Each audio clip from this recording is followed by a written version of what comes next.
কখন থেকে তোমার অপেক্ষা করছি, এখন তোমার আসার সময় হলো। আর বলো না, আজকে কম্পিউটারে সফটওয়্যার কি করে ইনস্টল করতে হয় সেটা শিখছিলাম।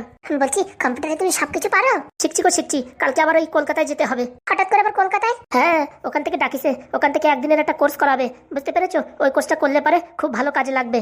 বলছি কলকাতাতে তুমি চেনো না ভালো করে, তাহলে? আরে বাবা, আমাদের সাথে সাথে যারা ওরা কোর্স করছে তারাও যাবে। বলছি কি আমি কি আসবো তোমার সঙ্গে? আরে তুমি যে কি করবা, আমি ওই সারাদিন তো ল্যাবের ভিতরেই থাকবো, আর তুমি বাইরে বসে বসে কি হাওয়া খাবা? না, আমিও কোনোদিন কলকাতা ঘুরিনি তো, তোমার সঙ্গে গিয়ে যদি একটু ঘোরা হতো।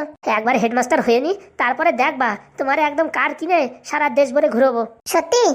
আরে সত্যি না তো মিথ্যে নাকি? হ্যাঁ, তুমি আমার 10টা না 5টা না একটা মাত্র বউ, তোমার যদি না ঘুরে তাহলে কারে ঘুরাবো? তখন থেকে তোমার জন্য বসে আছি না খেয়ে, চলো খাওয়া দাওয়া করে নেবো। ওমা, এখনো খাওনি? না, তোমায় বললাম কি তুমি আসলে তারপরে খাবো।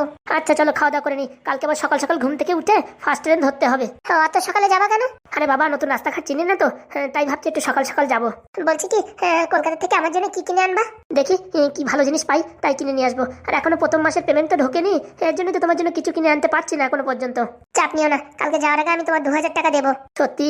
তোমার যত দেখি তত অবাক হয়ে যাই, তোমার মতন মেয়ে হয় না রূপা। হয়েছে, চলো তাড়াতাড়ি খেতে চলো, আমার ভীষণ খিদে লেগেছে। আচ্ছা চলো। তা বলছি এমএলএ বাবু, আমায় কি মনে করে ডেকেছেন? বলছি শুনলাম নাকি তুমি এখানকার টপ ঘটক, আর কি সবাই তো তাই বলে। বলছি ভালো একটা মেয়ে দেখে দিতে হবে। বলছি এই বয়সে আবার বিয়ে করবেন? আরে ধুস বাবা, আমার জন্য না, আমার অ্যাসিস্ট্যান্ট এই ঢ্যাবনার জন্য। ও, তোমার জন্য? হ্যাঁ আগে গুরুজি। তা বলছি তোমার কিরকম মেয়ের দরকার? ঢ্যাবনা, তোর মনের ভিতর যা আছে খুলে বল, এখানে কোনো লুকোচুরির কিচ্ছু নেই। যেরকম লুকোচুরি করবি সেরকম খারাপ মেয়ে পাবি। তা তোর মনের ভিতরে কিরকম কি দরকার সেটা বল, হ্যাঁ, তারপরে ঘটকবাবু দেখছে কি দেখি করা যায়। হ্যাঁ বাবা বলো, তোমার কিরকম মেয়ে দরকার? মানে আর কি, ওই দেখতে মোটামুটি হলেই হবে, কিন্তু হাইটটা একটু বেশি হতে হবে, যাতে লোকে নাটা না বলে। আর কালো হলেও হবে, কিন্তু তার ভিতরে ফেস কাটিংটা ভালো হতে হবে। আর পড়াশোনা যতদূর করেছে তাতে কোনো সমস্যা নেই, কিন্তু এই ইংলিশের ওয়ার্ডগুলো যাতে ভালোভাবে পড়তে পারে সেরকম একটা মেয়ের দরকার। আর শাড়ি চুড়িদার পরুক না পরুক, মাঝে মাঝে জিন্স প্যান্ট জানো পরে, এইরকম মেয়ের দরকার। শুনেছেন তো? টাকা পয়সা গয়নাগাটি খাট বাইক কিছু লাগবে? না, সেসব কিছুর দরকার নেই, যদি ভালোবেসে দেয় জামাইরি সে ব্যাপার আলাদা, এমনি আমার চাওয়া চাইয়ের কোনো দরকার নেই। তা বলছি বাবা, তুমি কি কাজ করো? ও আবার কি করবে? ও আমার রাইট হ্যান্ড। তা বলছি মাসে কত টাকা ইনকাম করো?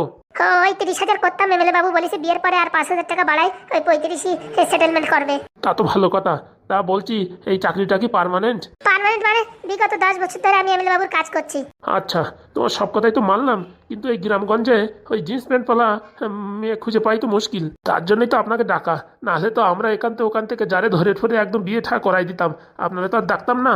ঠিক আছে, আমি দেখছি যত তাড়াতাড়ি পারি মেয়ের সন্ধান দেবো। আচ্ছা, ভালো মেয়ের সন্ধান দেবেন, আর ঠিকঠাকভাবে বিয়ে করাই দিতে পারলি আপনাদের 50,000 টাকা ক্যাশ আর একটা জামদানি লুঙ্গি দেবো। ওই লুঙ্গি টুঙ্গির দরকার নেই, বুঝেছো? ওই 50-এর সাথে আরও 10,000 টাকা মিশিয়ে দিও, বাস তাতেই হবে। আচ্ছা, আর দেনা পাওনার কথা কিচ্ছু নেই, মেয়ে গরিব হলেও হবে তো? হ্যাঁ, গরিব হলে কোনো সমস্যা নাই, ওই মাঝে মাঝে আমার পর যেন চেতে না ওঠে, এটা একটু লক্ষ্য করবেন। দেখো, কম্পিউটার দেবো আমি, ইন্টারনেট দেবো আমি, কিন্তু যদি হ্যাং মারে তাতে কিন্তু আমি কিচ্ছু করতে পারবো না, বুঝতে পারিছো? সেটা তোমার উপরে দায়িত্ব। তুমি কি করে কি তোমার বৌরি রাখবা সেটা তোমার উপরে। রাগারাগি ঝগড়াঝাটি করবে কি না করবে সে কথা আমি বলতে পারবো না বাপু। আরে আপনি ভালো মেয়েটাকে দেন তো, তারপরে রাগারাগি হলে আমি তো আছি। আমি এমএলএ হয়েছি কিসের জন্য? 2-4টে সালিশি যদি মাসের ভিতর না করতে পারি তাহলে কিরকম এমএলএ হলাম? যাক, ঝামেলা মিটে গেল। তা বলছি আগের থেকে কিছু অ্যাডভান্স দিতে হবে? না, ওই প্রত্যেকটা মেয়ে দেখাবো তখন 1,000 টাকা করে দিতে হবে। মানে বুঝলাম না, মেয়ে পছন্দ হোক আর না হোক 1,000 টাকা করে দিতেই হবে, এটা কিরকম কথা হলো? দেখেন এমএলএ বাবু, আজকাল এই মোবাইল টোবাইল আসে প্রেম প্রীতি এরকম পরিমাণে বাড়িয়ে গেছে, একটা দুটো বিয়ে এই মাস ভরে করাতে পারি না। আগে বাবা একটার পরে একটা বিয়ে রেডি, মানে আমি পাইকানে যাওয়ার সময় পেতাম না। এখন বিয়ে ঠিকঠাক করে আসতেছি, পরের দিন মেয়ে উড়ন্ত হয়ে চলে যাচ্ছে, বুঝতে পারিছেন? মানে যে কোনো জায়গায় একটা বিয়ে দিতে গেলে এখন আঠু নামিয়ে যেতে হয় জলে। তার জন্য এরকম কন্ট্যাক্ট করেছে, একটা মেয়ে দেখাবো 1,000 টাকা। তাই না তাই কি? ওই না করলে কি সংসার চলবে? হ্যাঁ, বাড়ির খরচা বাচ্চা কম কি? হ্যাঁ, চালের দাম 50 টাকা 60 টাকা কেজি, ডালের দাম 150 টাকা কেজি, তেলের দাম 200 টাকা লিটার, এত কিছু দাম বাড়িয়ে গেলি তা কি করে কি চলবে বলেন? আচ্ছা ঠিক আছে, কিন্তু ওই মেয়েগুলো যেন ভালো হয়, একদম টকাটক, কোনো কথা হবে না। আর শোনো, তোমার একটা কথা বলছি, এই লুঙ্গি পরা বন্ধ দিতে হবে কিন্তু। লুঙ্গি পরা বন্ধ দিতে হবে মানে বুঝলাম না। লুঙ্গি পরে থাকলে কিন্তু বিয়ে হবে না বলে দিচ্ছি। কেন? গাড়ি যতই চকমক করে, যদি পেট্রোল না থাকলে চলে? না। তাহলে তুমি পড়াশোনা করো আর তোমার ট্যালেন্ট থাকুক আর না থাকুক, এই লুঙ্গি পরা দেখলি কোনো মেয়ে বিয়েতে রাজি হবে না। যতদিন বিয়ে না হচ্ছে ততদিন তোমার লুঙ্গি পরতেই হবে। বলছি কি, লুঙ্গি না পরলে যে আমার মাথায় বুদ্ধি কাজ করে না। বুদ্ধি কাজ করাবা কি বিয়ে করবা সেটা তুমি দেখো। লুঙ্গি পরা বন্ধ দাও, বিয়েটা হোক, তারপরে আবার আস্তে আস্তে শুরু করো, কোনো চাপ নাই, আগে বিয়েটা হয়ে যাক। আচ্ছা ঠিক আছে। তাহলে ওই কথাই থাকলো, ভালো মেয়ে পেয়েই আপনারা জানাচ্ছি। আচ্ছা। কি কথা হচ্ছে শুনি এখানে? না না, তেমন কিছু না। আরে বৌদিমণি নাকি? হ্যাঁ, আপনি কে ঠিক চিনলাম না। আমি হচ্ছে এই উত্তরপাড়ার সেরা ঘটক। যেসব মানুষের বিয়ে হয় না, হাতে ব্যথা, পায়ে ব্যথা, বাতের ব্যথা, মাথায় যন্ত্রণা, যার জন্য মেয়ে আসতে চাচ্ছে না, বুঝতে পারিস, সব ঝামেলা ফামেলা দূর করাই বিয়ে দেওয়ার দায়িত্ব হচ্ছে আমার। আমার নাম হচ্ছে ঘটক শুকুবুকুড়ু। শুক্র বুকরু? হ্যাঁ, আমার নাম শুক্রু বুকরু। তা বলছি, আমার একটা মেয়ে আছে, দেখেন তো বিয়ে থা দেয়া যায় নাকি, ভালো ছেলে টেলে আছে নাকি? আপনার একটা মেয়ে আছে মানে আপনার মেয়ের এখন বিয়ে হয়নি? আরে বাবা, হয়ে গেছে আমার মেয়ের বিয়ে। তাহলে আবার কোন মেয়ের কথা বলছেন? আমার এই দিদির মেয়ে, বুঝতে পেরেছো? দেখতে শুনতি রূপী গুণী, সব দিকতে ভালো, নার্সের কাজ করে। কদিন পরে এই আর কি হসপিটালের বড় একটা নার্স হয়ে যাবে। এই মাসগিরি 50-60 হাজার টাকা এখন ইনকাম করে, বুঝতে পারিছো? ভালো একটা ছেলের দরকার, যে ছেলে চাকরি বাকরি করে আর বউর কথা শুনবে, সেরকম একটা এই আর কি ছেলের দরকার। আচ্ছা, বুঝতে পারিছি কিরকম ছেলের দরকার। হ্যাঁ, তাড়াতাড়ি গোছাই টোছাই একটা দিতে পারলি পারে বাঁচি। বলছি ম্যাডাম, বিয়ে ঠিক হওয়ার আগে পর্যন্ত আমার কিন্তু প্রত্যেকটা ছেলে দেখাতে 1,000 টাকা করে দিতে হবে, আর বিয়ে সেটেলমেন্ট হয়ে গেলে পরে 60,000 টাকা দিতে হবে। ও টাকা পয়সা নিয়ে তুমি চিন্তা করো না, তুমি আগে ভালো ছেলে দেখো। শোনো, ছেলে পাওয়া আজকাল কোনো বড় ব্যাপার না, কিন্তু মেয়ে খুঁজি পাতে গেলি আঁটুর কাপ উঠে যায়। ও নিয়ে টেনশন করবেন না, ভালো চাকরিওয়ালা ছেলে ছেলে একদম আপনাদের দেখাবো। দেখতে শুনতি রূপী গুণী, কাজ কর্মে সব দিকেতে যেন অক্ষয় হয়। ও কথার বলতি, আপনাদের মতো বড় ফ্যামিলিতে হাবিজাবি মেয়ে দিয়ে কি মার খেয়ে মরবো নাকি? তাহলে আর কবে দেখা হচ্ছে আপনার সাথে? আমি এই কাল পরশুর ভিতরে আপনাদের খবর দিচ্ছি, ঠিক আছে? আচ্ছা। ওই গো স্বামী, শুনছো? রান্না হয়ে গেছে, আসো খেয়ে দিয়ে যাও। যাও তুমি, আসছি আমি। আচ্ছা। শেফালির কাছে না শুনে আগের থেকে ছেলে দেখার কথা বলে দিলাম, কাজটা কি ঠিক করলাম? আর বলো না, এই রানীমাও খুব বুদ্ধিমতী মেয়ে। বলছি কি, ওরকম ছেলে খুঁজে পাওয়া যাবে? যাবে না কেন? আমি আছি কিসের জন্য। ঠিক আছে এমএলএ বাবু, আজকে তাহলে উঠছি।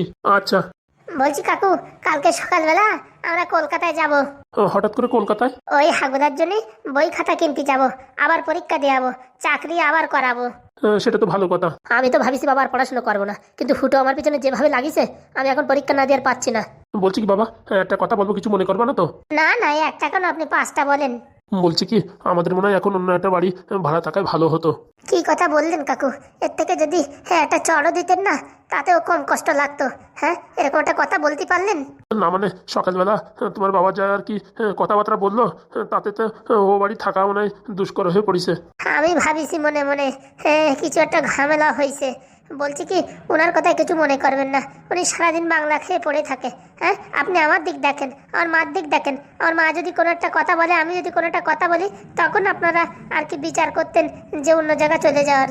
একটা মাতাল মানুষের কথা নিয়ে যদি আপনি এরকম খারাপ মনে করেন, তাহলে কাকু আমি কিচ্ছু বলতে পারবো না। হ্যাঁ, আমি আমার বাবার হয়ে আপনার কাছে ক্ষমা চাইছি, আর বাড়ি যাই বুলো ঢ্যাবনা আজকে দিচ্ছি। না না, তোমার বাবাকে কিছু বলো না। সে কি করতে হয় কি না করতে আমি দেখবানি, আপনি এরকম কথা বলবেন না। আপনি দরকার হয় ওইখান থেকে ইটুটা আমার মাথায় ঘাই দেন, তাও ভালো, কিন্তু আমার কাছে হাগুদারে নিয়ে যাওয়ার কথা বলবেন না। আমরা জন্ম জন্মান্তরের বন্ধু। হ্যাঁ, এইভাবে আঘাত দেবেন না। হ্যাঁ বাবা, ফুটোর বাবা কি বলিছে, ও কথা নিয়ে তুমি মন খারাপ করো না। না না, তার জন্য সেরকম মন খারাপ নেই, এমনিও তো অনেকদিন হয়ে গেছে। এখনো তো আমাদের নিজের বাড়ি দাঁড়িয়ে একটু তৈরি করতে হয় নাকি, একটু তাবু ফাবু দিয়ে দিলেও কোনো সমস্যা নাই। সে সময় আসলি পারে আমি করে দেবো। আপাতত এখন পাদুদা এখানে থাক, পড়াশুনো করুক। আপনাদের ওই বাড়ি গেলি পারে তখন পড়াশুনো করতে ভারী সমস্যা হবে। সারাদিন বাড়ির কাজ, ঘরের কাজ, তারপরে বাইরের কাজ, পড়াশুনো করবে কখন? আর এখানে থাকলে আমি যতটা পারি হেল্প করব, আর হাগুদারে কোনো কাজ করতে দেবো না। আর সারাক্ষণ পড়াশুনো করবে। মাত্র 6টা মাস কষ্ট করেন, 6 মাসের ভিতরে হাগুদারে দেখেন আবার চাকরি পাওয়াই দেবো, তখন দেখবেন ভালো সুখী জীবন হবে। এখন যদি রাগ করে চলে যান, সারা জীবন কিন্তু অনেক কষ্ট হবে। সত্যি বাবা, তোমার মতন মানুষ হয় না। একদিকে তুমি আর একদিকে তোমার বাবার, হ্যাঁ, আকাশ পাতাল ডিফারেন্স। খালি আমাদিক তাকাইয়ে মাত্র 6টা মাস চোখ নাক মুখ বুঝে থাকেন, তারপরে দেখেন হাগুদার জীবন কিরকম পরিবর্তন হয়ে যায়। আপনি চিন্তা করবেন না, বুড়োরা আজকে বাড়ি যেয়ে ভালো করে শাল্টিং দেবো। না না বাবা, এসব কিছু বলো না, তাহলে খারাপ ভাববে। না না, ওনার একটু বলারই দরকার আছে, না বললেই হবে না।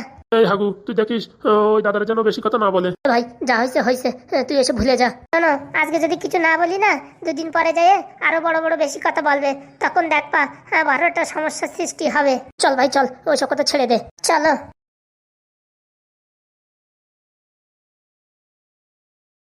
সত্যি ফুটোর মতন ছেলে হয় না, এরকম ছেলে পাওয়া একটা ভাগ্যের ব্যাপার। কিন্তু বাবা দেখো, এরকম এরকম উল্টোপাল্টা কথা বলে, তা ধরে নিয়ে থাকতে পারে, আর এ বাড়ি থাকা যায় না।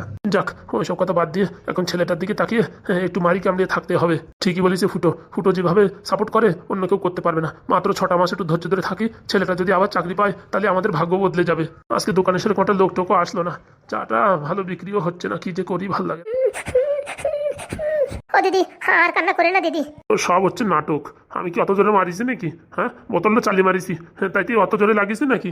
আজকে ফুটো বাড়ি আসুক, তারপরে তোমার হয়েছে। হ্যাঁ, তুমি আমার গায়ে হাত তুললে, তোমার এত বড় সাহস, দাঁড়াও দেখাচ্ছি। মুখে মুখে তর্ক করলি ওরকমই হবে। আজকে তো কম দিছি, এর পরের দিন একদম মাথার পুরো একদম হেডশটে মারবো।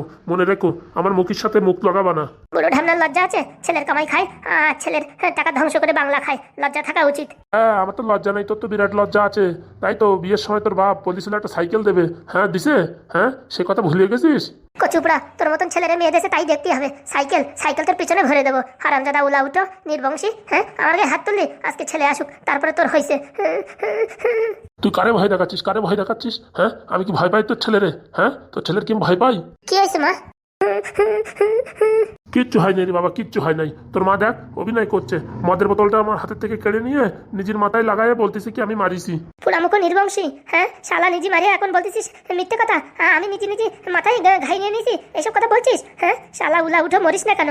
মা কি হয়েছে একটু খুলে বলো তো। আরে সকালবেলা পাদু স্কুলে যাবে, আর ওই পাদু দাদু স্কুলে নিয়ে যাচ্ছে। হ্যাঁ, এই বুড়োটা ঢ্যামনা উল্টো পাল্টা কথা বলছে। হ্যাঁ, আমি তখন বলেছি যে তুমি গুড়োগড়া মানুষই, আর ওই লোকটারে এরকম কেন বলছো? তারপরে তারপরে আমার উপরে খিস্তি খামারি করছে। আমি তারপর বলেছি ছেলের খাও, ছেলের পড়ো, আর ছেলের টাকা ধ্বংস করো। হ্যাঁ, সের জন্য আমার বোতল দিয়ে বাড়ি দিয়েছে মাথায়। একদম মিথ্যে কথা বলছে। আমি চালিয়ে মারিছি, আমি বাড়ি দিইনি। আমি জানলাতে ফেলাতে গেছি, তখন একটু ওই বোতলের একটু কোনা লাগিয়ে গেছে। আসলে মানুষের লজ্জা ফজ্জা থাকে, এই নির্লজ্জ বুড়োর কোনো লজ্জা নেই। হ্যাঁ, পৃথিবীতে এত মানুষ রোজ দিন মরে যায়, এই বুড়োটা কেন মরে না? আমি মরবো না, আমার আয়ু অনেক আছে। বাংলা খাইয়ে খাই শরীরটা পুরো স্যানিটাইজ হয়ে গেছে, আমি এত শিগগির মরবো না। তা মরবি কিসের জন্য? আমাদের মেরে ছাড়বি হারামজাদা বুড়ো শালা। হ্যাঁ, তোর লজ্জা শরম আছে? কাজকর্ম করতে পারিস না? হ্যাঁ, বাড়ি বসে বসে গিলবি, হ্যাঁ, উপরেতে বাংলা খাবি। আমার এখন শরীরে আর কাজ করতে চায় না, আমার শরীরে এখন কষ্ট উঠে আইছে, আমি কাজ করতে পারবো না, আমি খালি বসে বসে খাবো। বলছি মা, আজকে কিন্তু এই বুড়ো কিন্তু আমার হাতে মার খাবে বলে দিচ্ছি। হ্যাঁ, এত বড় আসপদ্দা হয়ে গেছে? হ্যাঁ, তুই আমার মারবি? তুই আমার মারবি ফুটো? হ্যাঁ, তোর আমি জন্ম দিছি, আমি তোর বাপ। বাপ হয়ে বাপের কর্তব্য করতেছো তুমি? সকালবেলায় কাকুরি এইসব উল্টোপাল্টা কথা বলিস কেন? উল্টো পাল্টা কিচ্ছু বলিনি। আজকে আমার হাতে মার খাবাই, বুঝতে পারিস? তুমি আমার গুরুজন। হ্যাঁ, তোমার আমি হাত উঠাতে চাই না, কিন্তু তোমার কথাবার্তা ভাবভঙ্গি আমার শরীরের রক্ত একদম টকবক করে উঠতেছে। টকবক করে উঠতেছে, স্নান করিয়া যা। আজকে কিন্তু তোমার হয়েছে বলে দিচ্ছি। ভাই ছেড়ে দে, ও এসব ঝামেলা করিস না। দেখো হাগুদা, তুমি তো ছেড়ে দিতে পারো। কত বড় আসপদ্দা, আজকে আমার মারে বোতল দিয়ে মাথায় বাড়ি দিয়েছে। হ্যাঁ, আমি কাজে যাই, এখানে যাই, ওখানে যাই, কবে মাথা মাথা ফাটাই দেবে তার কোনো ঠিক আছে? আমি কিচ্ছু বলতাম না তোর মারে। তোর মা আমার সাথে তর্ক করতেছে, আমারও রাগ চেতে গেছে, আমি এই বোতলটা চালিয়ে মারিছি, ঘপাত করে মাথা একটু লাগিয়েছে। কাটে টাটে কিচ্ছু নাই, রক্তও কিচ্ছু বেরোয় নাই। দেখিস দেখিস, এই বুড়ো রে কিছু না বলে থাকা যায়? তুমি বলো। আরে ভাই, যতই হোক তোর বাবার গায়ে হাত তোলা কি ঠিক হবে? মুখ দিয়ে বলে বলে আর পারতেছি না। রেগুলার বলি, রেগুলার। আজকে না 2-4 বছর হয়ে গেছে, রেগুলার বুঝোই। তোরই দোষ পাদু, তোরই দোষ। 1 টাকা দিবি না বুড়ো রে, 1 টাকা দিবি না। 1 টাকা দেবে না মানে ফাজলামি নাকি? শোন ফুটো, আজকে তুই টাকা দিয়ে বন্ধ কর, 1 টাকাও দিবি না। টাকা না পালি পরে কোথাতে বাংলা খাবে? কে আর ধারে টাকা দেবে? আর দোকানে সব দোকানে বলে দিবি যে আমার নাম বলে যদি বাংলা চাই তাই দেবো না, কিন্তু বলে দিচ্ছি। আমারও বুদ্ধি কম নাই, টাকা দিবি না, ঘরের চাল ডাল সব বেচে দেবো, হাড়ি পেতেল বেচে বেচে খাবো। কি বললে তুমি, কি বললে? কিচ্ছু না। তুই টাকা না দিলে কি আমি খাতে পারবো না নাকি? হ্যাঁ, 2 দিন টাকা দিয়ে বলো তুই দান শিবির খুলে ফেলেছিস না? আমা, আমার কিন্তু ধৈর্যের কিন্তু বাদ ভেঙে দিচ্ছে, বলে দিচ্ছে। এরকম গুদুম গাদাম করে মেরে দেবানি, তারপরে বলতে পারবা না যে বাপের গায়ে হাত তুলিছে। কি বললি? কি বললি? তুই আমার গায়ে হাত তুলবি? তোর এত বড় সাহস? ভাই থাম থাম ভাই, খালি খালি ঝগড়াঝাটি করিস না। আর বলো না হাগুদা, একটা জিনিসের লিমিট থাকে, এই বুড়োটা লিমিট ক্রস করে ফেলিছে। যদি একটু কাজে বাজে যায় তাও হয়, সারাদিন বসে গেলবে সে ঠিক আছে, গিলুক। হ্যাঁ, কেন বাংলা, কেন ছাইপাস, কেন গিলতি হবে? আশেপাশের লোকজন কিরকম ভাবছে? হ্যাঁ, বাড়ি সারাক্ষণ শুধু ঝগড়াঝাটি ছাড়া আর কিচ্ছু হয় না। অত জ্ঞান মারাস নে, যা কাজেরটা আসিস, খেয়ে দে নে, যা।